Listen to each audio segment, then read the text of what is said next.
ऋषि मुनियों की पावन धरती, देश धर्म का नाता है। कहते सारे लोग यही हैं, गो हमारी माता है। जाग उठो ओ भारतवासी, जाग उठो ओ भारतवासी, गो पर छुरियां चलती हैं। बंद करो गो माँ की हत्या, सारी जनता कहती है। बंद करो गो माँ की हत्या, सारी जनता कहती है।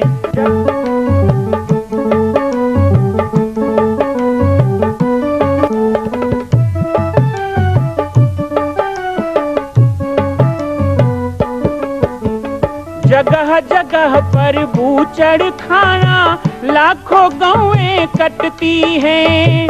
किसे सुनाए व्यथा हमारी, नैना नीर बहाती हैं। रक्षा करना गौ माता की, रक्षा करना गौ माता की, गीता ज्ञान सिखाती है। बंद करो गो माँ की हत्या, सारी जनता कहती है। बंद करो गो माँ की हत्या, सारी जनता कहती है।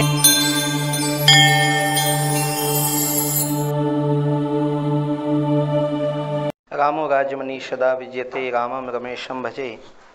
रामेणाभीता निशाचर चमो रामाय तस्मै नमः। रामान्नास्ति परायणं परतरं, रामास्य दासोऽस्म्यहम्। रामे चित्तलयः सदा भवतु मे भो, राम मामुद्धरम्। सर्वे भवन्तु सुखिनः, सर्वे सन्तु निरामया, सर्वे भद्राणि पश्यन्तु मा कश्चित् दुःखभाग् भवेत्।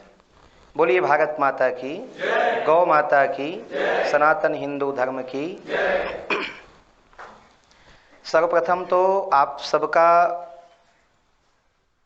श्री जामरी पाटेश्वर धाम कि इस धरा पर संचालक होने के नाते मैं बहुत बहुत स्वागत करता हूं, अभिनंदन करता हूं। और एक बार आप लोग भी अपने लिए तालियां बजा लें, आनंद आ जाएगा। मुझे जैसे ही पता चला कि सर्व समाज दल्ली राजहरा का एक छोटा सा कार्यक्रम, पारिवारिक मिलन कार्यक्रम यहाँ पर आयोजित होगा, बहुत अच्छा लगा। और सच कहूँ तो कहते हैं मन में कुछ इच्छा हो तो उसे भगवान पूरा करते हैं। आप लोगों के मन में होता है तो पूरा हो जाता है। तो हम लोग तो अपने लिए कुछ सोचते ही नहीं हैं, तो हमारे मन का तो बहुत जल्दी सुन लेता है। शायद इसीलिए आप लोग कई बार कहते हैं कि हमारे लिए भी दुआ करिएगा, क्योंकि आप लोगों को भी ऐसा लगने लग जाता है कि संतों की बात जल्दी भगवान तक पहुंचती है। तो जब पहली बार हिंदू नववर्ष के कार्यक्रम में दल्ली राजहरा सर्व समाज के आमंत्रण पे मैं आया, और 2 बार ही आया हूँ, लेकिन पहली बार जब आया था तो संभवतः 1 घंटे का मेरा उद्बोधन भी उस समय हुआ। और आप सब लोगों का जो उत्साह, माताओं का उत्साह, युवा साथियों का उत्साह, दल्ली नगर में भ्रमण, सर्व समाज का एकजुट होना और सर्व समाज के लोगों का वहाँ पर इस ढंग से अपने धर्म के प्रति, हिंदुत्व के प्रति, नववर्ष के प्रति विश्वास जताना, ये सब देख कर के उसी समय मन में हुआ था। और मैंने संभवतः मंच में किसी को कहा भी था कि एक दिन पूरे सर्व समाज को पाटेश्वर धाम लाइए। तब मैंने सोचा नहीं था कि ऐसा कुछ होगा कि आप लोग आएंगे और मैं उसमें बोलूँगा। तो आज वो भी जो मन में हुआ था वो पूरा हुआ। और आगे के लिए सबसे पहले मैं कर दूं, 2 बातें कहूँगा, लेकिन ये रहेगा थाती कि आप सब और अच्छी संख्या में और कोई अच्छा कार्यक्रम पाटेश्वर धाम में बनाइए। वर्ष में कम से कम 1 बार सर्व समाज दल्ली राजहरा पाटेश्वर धाम आना चाहिए और अधिक से अधिक संख्या में आना चाहिए। जो भी पाटेश्वर धाम के तरफ से आयोजन संबंधी सेवा होगी की जाएगी, और बाकी सब आपका है, आप लोग स्वयं कीजिए और स्वयं कार्यक्रम का आयोजन कीजिए। आज के समय में क्यों आवश्यकता है संगठन की, ये हम भी महसूस कर रहे हैं कि बहुत दिनों से हमारे समाज में हमें असंगठित करने का, हमको तोड़ने का एक कुत्सित प्रयास चलाया जा रहा है। और ये आज का नहीं है, ये बहुत पहले से है। आज बहुत ही सुंदर विषय हमारे एक बंधु यहाँ पे रख रहे थे, मैं उधर से सुन रहा था कि हिंदू धर्म क्या है। हिंदू धर्म कोई एक जाति है, एक पंथ है, एक मान्यता है, क्या एक संकीर्ण विचारधारा है? नहीं। हिंदू धर्म एक ऐसे छतरी के समान है जिसके नीचे पर सभी लोग आके बैठते हैं, विश्रांति लेते हैं। उसका कोई नाम नहीं होता। हम उसे एक विचारधारा भी कहेंगे तो गलत है। लेकिन आज जैसे हमारे आदिवासी भाइयों को इसी क्षेत्र में कुछ गांव में मीटिंग हुआ और उसमें कह रहे कि तुम हिंदू नहीं हो, तुम तो आदिवासी हो। तो राम राम कब थे? जब अयोध्या में थे। और जब वो वनवासी हुए तो क्या वो वनवासी हो गए? वनवासी वन में रहने से हो गया। आदिकाल से जिनका इतिहास है वो आदिवासी हो गया। किसी मत मजहब को मानने लग गया तो वो उस मत का हो गया। लेकिन उसका जो मूल होता है वो केवल हिंदुत्व हो सकता है, दूसरा कोई नहीं हो सकता। इसलिए हमको ये बात ध्यान रखना होगा। अभी एक गांव में बैठक हुई तो हमारे ही समाज के, आदिवासी समाज के एक बंधु थे। तो वहाँ बात चली, एक कह रहा था कि एक गणेश क्यों बैठाते हो तुम? एक गणेश बैठाना हमारा आदिवासी का काम थोड़े, हम तो बुढ़ादे वाले, तो हम गणेश क्यों बैठाएं? तो तुरंत एक आदमी उठ के खड़ा हो गया डौंडी का। वो बोले मत बैठाओ, अब आ गए हैं दल के दल, संभाल लो। अब ऐसा आप बताओ, हमारे यहाँ किसको नहीं मानते? हम नरसिंह रूप में भगवान को मानते हैं। हमें कई लोग पूछते हैं ना। और मैंने बचपन में देखा है, जिस जगह में आप आए, मैंने बचपन में देखा है 1986-87 में जब मैं 9 साल का था, गुरुदेव वो धुनी जहाँ जल गई वहाँ बैठे रहते थे पेड़ के नीचे। एक छोटी सी कुटिया थी, हम तो डर के सो जाते थे, लेकिन वो बैठे रहते थे और जंगली जानवर, हिंसक जानवर वहाँ आके बैठ जाते थे 10 से 15 फीट की दूरी पर। तो गुरुदेव को जब हम ही पूछते थे या कोई पूछता था आपको डर नहीं लगता? बोले वो तो नरसिंहनाथ है, वो शेर थोड़े, वो तो नरसिंहनाथ है, वो तो भगवान का रूप है। आज हम बंदर को नहीं मारते क्यों? बजरंगबली है। हम सांप को नहीं मारते, भाई देवता है। हमारे यहाँ हर जीव जंतु में हम किसी न किसी रूप का एक सम्मान देखते हैं। तो बताइए, जब जीव जंतु, पशु पक्षी और कुकर सुकर में भी, कुत्ते को भी हम भैरव बोल देते हैं, तो फिर किसी मनुष्य, किसी जाति के प्रति वैमनस्यता हमारे धर्म में हो ही नहीं सकता। हम सदा सबको गले लगाने वाले लोग हैं, हम सबको समान रूप से मानने वाले लोग हैं। तथाकथित एक व्यक्ति है छत्तीसगढ़ में, वो कहता है राम क्या है, राम ये है, राम वो है। अब गंदी गंदी बातें भगवान मर्यादा पुरुषोत्तम राम के लिए कहता है। क्या वो आदमी दिवाली नहीं मनाता होगा? उसको पूछो कि दिवाली क्यों मनाते हो? अरे राम जी के रावण वध होने के बाद अयोध्या लौटने पर ही दिवाली मनाई गई, जैसे 17 लाख साल बाद हम लोग मना रहे हैं। दिवाली मनाने वाले, तुझे राम से क्या विरोध होना चाहिए? और नहीं तो तुझे दिवाली मनाने का, दशहरा मनाने का और इस भारत में रहने का क्या अधिकार है? राम से विमुख होना अर्थात धर्म से विमुख होना और राम की संस्कृति से जुड़ना। हमें कई लोग कहते हैं ना कि आप इसके अधिकार का हनन कर रहे हो, उसके अधिकार का। ज़्यादा दूर मत जाइए। अभी अभी आप सर्व समाज ने मिल करके पाटेश्वर धाम के समर्थन में दिल्ली में ज्ञापन दिया राज्यपाल महोदया के नाम। तो वो क्या था? हमें कहा जाता है कि आप अतिक्रमण कर रहे हो, आप कब्जा कर रहे हो। बाहर से आके जामड़ी पाट बना लिया, कब्जा कर लिया। अरे हम कब्जा करने वालों के परंपरा में है ही नहीं। उल्टा यदि रावण जाकर अपने भाई कुबेर की राजधानी में कब्जा करता है तो हम समुद्र लांघ के जाते हैं और उसका कब्जा हटाकर विभीषण जैसे का राज तिलक करके आते हैं। ये हमारी परंपरा।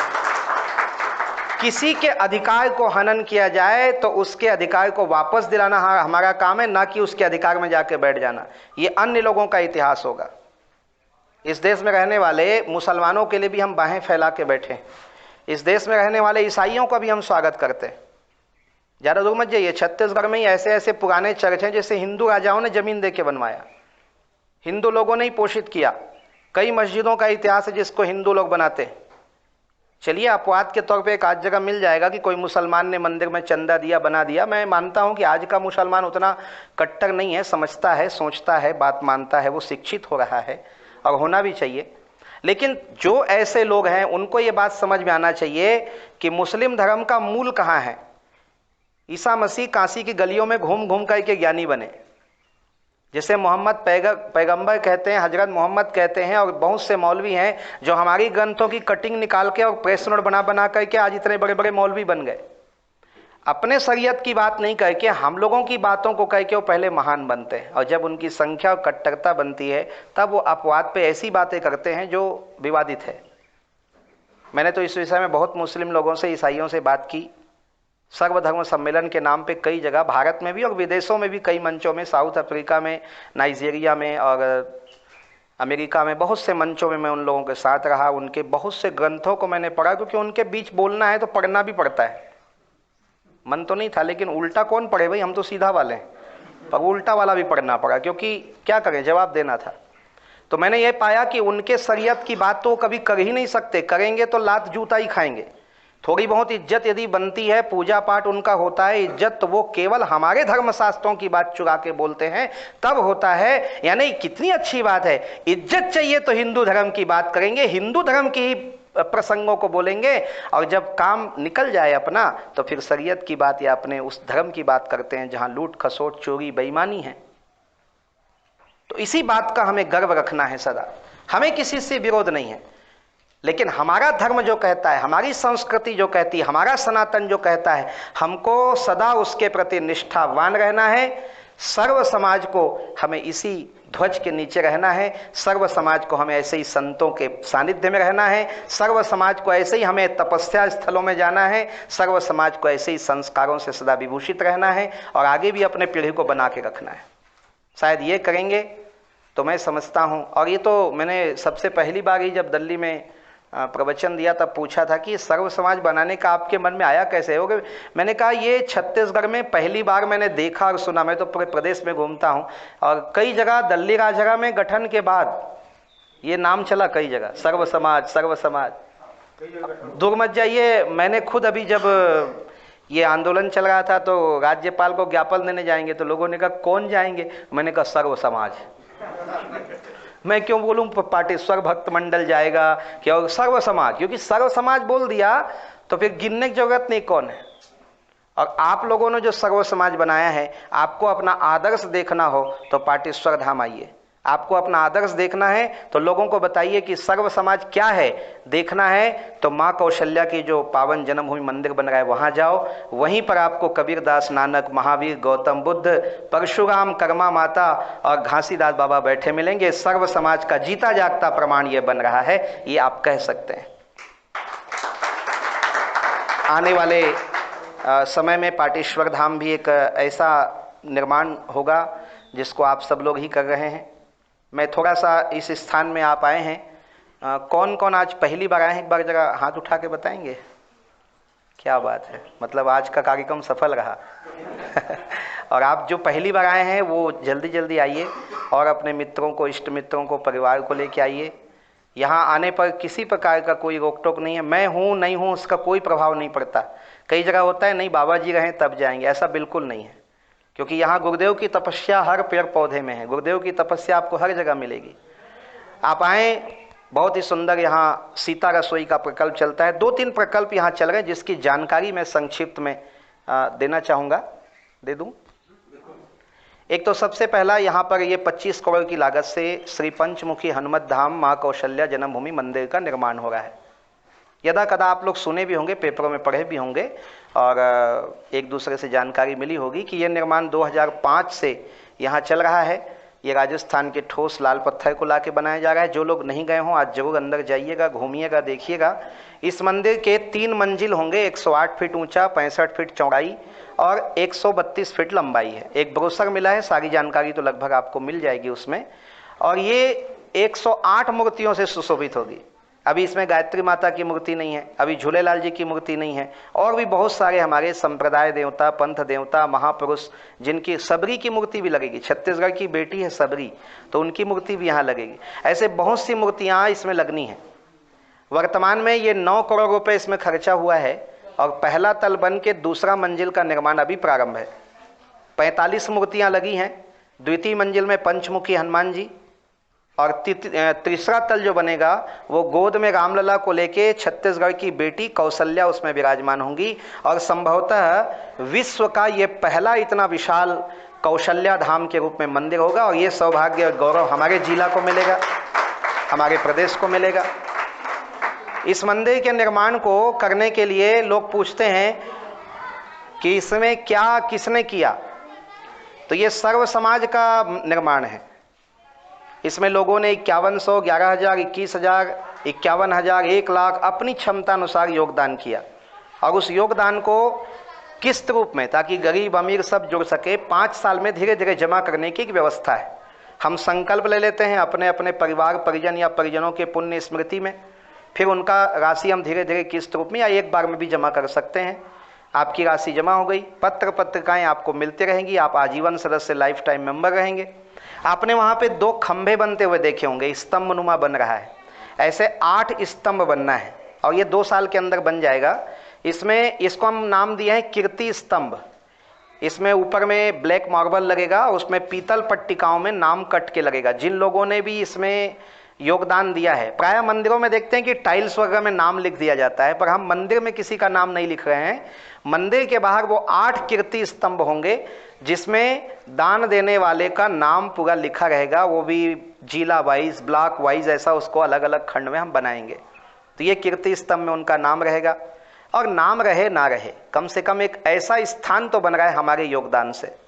तो सबसे पहले तो हो गया मंदिर निर्माण सदस्य में लोग जुड़ते हैं। अभी तक 24,000 सदस्य हैं, जिसमें दल्ली राजहरा के भी 150 से ऊपर सदस्य हैं, लेकिन वो अभी असंगठित हैं। उनको एक लिस्ट बनाना बहुत जरूरी है दल्ली राजहरा का भी।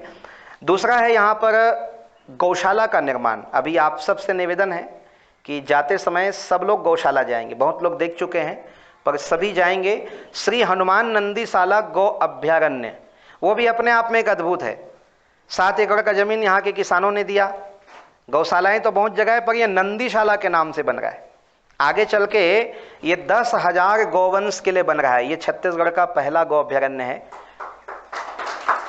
और ये भी सौभाग्य हमें मिलेगा। उसमें 85 शेड बनना है, अभी 8 बन चुके हैं, आप लोग देखेंगे। एक एक शेड में लगभग 200-250 गायों की क्षमता है। अभी वर्तमान में 45-50 गौवंश हैं, ज़्यादा नहीं है, क्योंकि यहाँ हमने सरकार का 1 रुपये नहीं लिया है गौशाला में। हालांकि मैं गौ सेवा आयोग का संरक्षक हूँ। 140 गौशालाओं को प्रति वर्ष कम से कम 33 से 34 करोड़ रुपए बंटवाता हूँ, मेरी अनुशंसा उसमें काम आती है। लेकिन मैं स्वयं अपनी गौशाला यानी पाटेश्वर धाम के नंदीशाला को समाज के ऊपर निर्भर रखना चाह रहा हूँ। तो वहाँ आप जाएंगे, देखेंगे एक एक गौ सदन का निर्माण लोगों ने किया है, उनकी नाम पट्टिकाएँ लगी हुई हैं, वो 1-1 लाख रुपए दे के लोगों ने बनवाया। दूसरा, वहाँ जो गाय हैं वो किसी न किसी ने गोद लिया हुआ है। एक एक गाय को लोग गोद लेते हैं।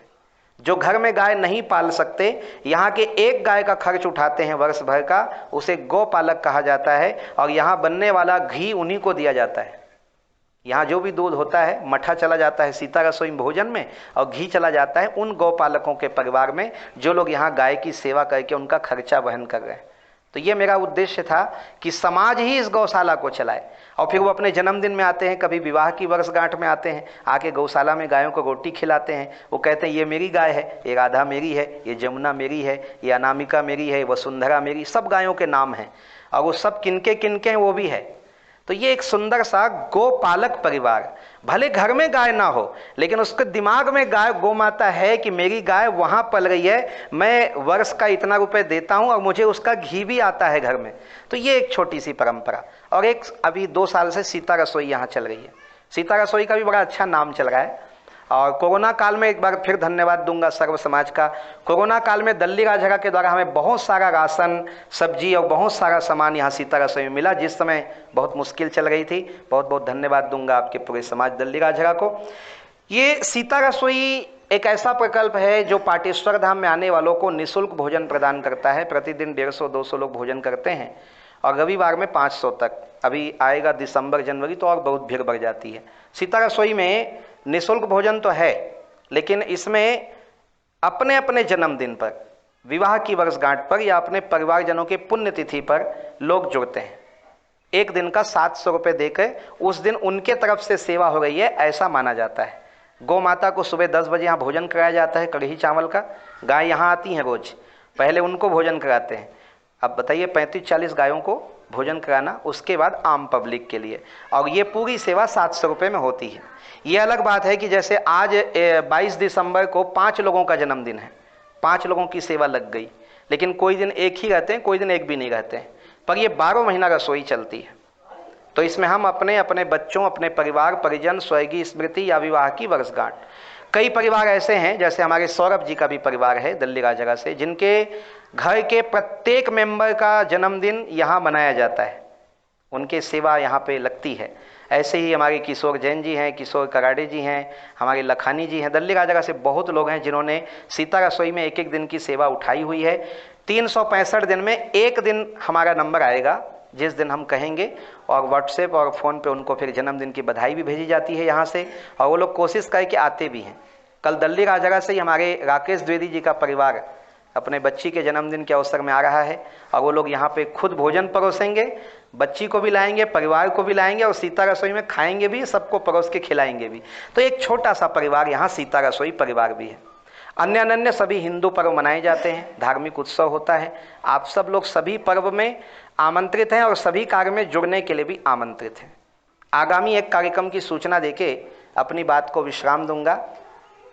31 दिसंबर को महामहिम राज्यपाल सुश्री अनुसुईया उइके जी का यहाँ आगमन हो रहा है। विधिवत सर्व समाज के नाम से हम निमंत्रण कार्ड भेजेंगे 25 सदस्यों को, क्योंकि अभी संख्या चल रहा है तो एक एक समाज या समिति से 5 लोगों को बुलाया जा रहा है, लेकिन हम चाहते हैं कि हम 25 लोगों का निमंत्रण भेजेंगे। सर्व समाज से एक प्रतिनिधि मंडल दिल्ली राजगढ़ से आए और उस कार्यक्रम में सम्मिलित हो। आगे दिल्ली के लिए छूट है, 25 का 40-50 भी आए तो चलेगा, लेकिन 31 दिसंबर को भी आप लोग आइए, अपने और मित्रों को, परिवार को लेके आइए, यहीं भोजन कीजिए, कार्यक्रम का आनंद लीजिए और हमारी कार्यक्रम की शोभा भी बढ़ाइए। इतना ही कहूँगा। और इसके साथ साथ पुनः एक बार आज सब यहाँ पे आए, असुविधा के लिए खेद तो कहना ठीक नहीं होगा, क्योंकि किसी प्रकार की असुविधा जो हुई है उसको आप लोग दूर करिए क्योंकि ये आप सबका धाम है, आप सबका आश्रम है। हमको जहाँ पे लगता है कि आश्रम में ऐसा और होना चाहिए तो वो किसी को बताने की ज़रूरत नहीं है, हमें ही करना है। जो कमी है हमें दूर करना है, और जो अच्छा चीज़ है वही लोगों को बताएंगे। जो तकलीफ हुआ उसे ज़्यादा बाहर नहीं बताएंगे, है ना, उसको दूर कर लिया जाएगा, ठीक कर लिया जाएगा। तो पुनः एक बार इतना सुंदर आयोजन के लिए आपके पूरे टीम को, सर्व समाज को आभार दूंगा, और पाटेश्वर धाम के संचालक के नाते पुनः अच्छे से अच्छा कार्यक्रम आप लोग और करें। आपके बैनर तले यदि यहाँ पर हमारी माताएं आई हैं, मैं एक दो बातें आप सबसे करना चाह रहा था। समाज के अलग अलग वर्ग से आप जुड़ी हुई हैं। हम चाहते हैं, यहाँ पर आदिवासी अंचल है तो यहाँ की माताओं बहनों को प्रशिक्षण कुछ दिया जाए, उसमें आप लोगों का सहयोग लगेगा। हमने अभी छोटा सा एक संस्कार वाहिनी गठन किया है। 18 गांव के मूलतः आदिवासी ज़्यादा हैं, तो आदिवासी युवक युवतियों को जोड़कर एक बनाया है पाटेश्वर संस्कार वाहिनी। तो उसके माध्यम से हर महीने एक कार्यक्रम होना है। कभी रक्तदान शिविर होगा, कभी स्वास्थ्य परीक्षण होगा, कभी कंप्यूटर प्रशिक्षण, कभी सिलाई प्रशिक्षण। तो ऐसे चीज़ में जहाँ हमें आवश्यकता होगी हम सर्व समाज के माताओं का जरूर सहयोग चाहेंगे। मान लीजिए सिलाई प्रशिक्षण वगैरह हुआ तो उसमें हमें ट्रेनर कहाँ से मिलेंगे, सामान कहाँ, सब कुछ पाटेश्वर धाम करेगा, लेकिन रास्ता तो आप ही लोग बताएंगे, हमें कुछ आता नहीं है। कंप्यूटर प्रशिक्षण है तो दिल्ली राजगढ़ नज़दीक भी है, दिल्ली, बालोद, लोहारा, इनका ही मदद लिया जा सकता है। तो हमें 8-10 कंप्यूटर चाहिए होगा, ट्रेनर चाहिए होगा। 2-3 दिन यहाँ हम आवासीय शिविर करेंगे, और उन लोगों को जो गरीब पढ़ नहीं पाते, सीख नहीं पाते, वो पढ़ना सीखना चाहें तो उनको पूरी सुविधा के साथ यहाँ पढ़ाएंगे, सिखाएंगे। और आगे चल के हमारे यहाँ क्षेत्र में बहुत सी बहुएं आई हैं जो पढ़े लिखे घर की हैं, हमारी बेटियां हैं जो अभी पढ़ रही हैं, कॉलेज भी जा रही हैं, तो उन लोगों को हम यदि बुटीक और मेहंदी वगैरह का भी प्रशिक्षण 2-3 दिन का यहाँ देना चाहें तो ऐसे चीज़ों में सर्व समाज का सहयोग मुझे जब जब लगेगा मैं आवाज़ दूंगा। पाटेश्वर धाम और संस्कार वाहिनी को आप सबका सहयोग मिलना चाहिए, ऐसा चाहूँगा। तो इतना ही कह के अपनी बात को वहाँ पर विराम दूंगा, और पुनः एक बार धन्यवाद। जय श्री राम, जय श्री राम। मां कौशल्या की पावन जन्मभूमि छत्तीसगढ़ प्रांत में बालोद जिला में स्थित है श्री सर्वसिद्ध शक्तिपीठ जामड़ी पाटेश्वर धाम। परम पूज्य सद्गुरुदेव राजयोगी बाबा जी की तपस्थली श्री पाटेश्वर धाम और विश्व के अद्वितीय मां कौशल्या जन्मभूमि मंदिर निर्माण का दर्शन करने और इसी प्रकार समसामयिक विषयों पर अपना ज्ञान वर्धन करने के लिए और 10,000 गायों के लिए बनने वाले श्री हनुमान नंदीशाला गो अभ्यारण्य का समाचार प्राप्त करने के लिए आप सभी देखते रहें YouTube चैनल पर राम बालक दास, और हमारे चैनल को आप सभी सब्सक्राइब करें, घंटी का बटन दबाएं ताकि आप सूचनाओं से जुड़े रह सकें। जय श्री राम, जय गौ माता, जय गोपाल।